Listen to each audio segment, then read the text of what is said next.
Retour sur Libreville et direction le camp Aïssa pour découvrir avec nos officiers maison et ceux des Bérets Rouges une séance dynamique qui vise à mettre en évidence un dispositif de dissuasion de l'ennemi.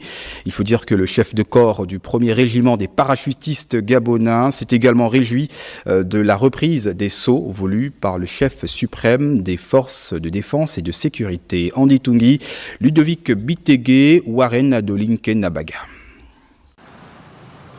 1er régiment parachutiste gabonais. Nous sommes chez les Bérets Rouges. Cela fait 61 ans que la section parachutiste a été créée. Signe d'un engagement acharné, les tableaux des pays partenaires en attestent. Dans cette emprise militaire, une devise est brandie avec fière allure. Qui ose gagne.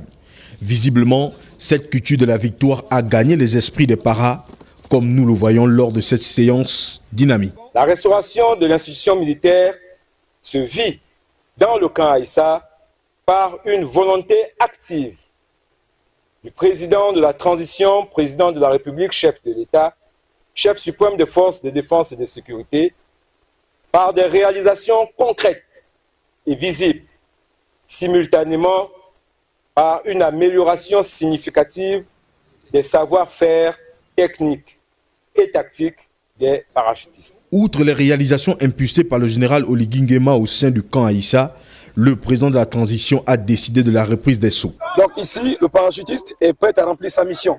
Vous voyez bien, il est équipé d'un casque, d'un parachute ventral, comme on le dit, se fixe à l'avant du parachutiste, ou encore parachute de secours. À l'issue ici, vous avez un sac gaine.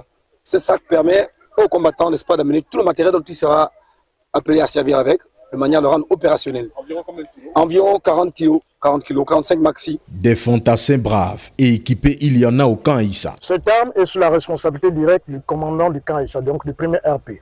La simulation qui a été faite ce matin, c'est pour illustrer lorsqu'il y a des unités amies qui sont en contact en premier échelon avec des ennemis, lorsqu'ils sont acculés, lorsqu'ils sont endommagés, lorsqu'ils sont neutralisés par la puissance de feu, ils font recours à nous qui pouvons traiter un ennemi à partir de 8 km ou à 7 km. Le parachutiste est un acteur majeur dans le processus de restauration de l'institution militaire. C'est pourquoi le chef suprême des forces de défense et de sécurité tient à la reprise des formations à l'endroit des 700 parachutistes du camp Aïssa.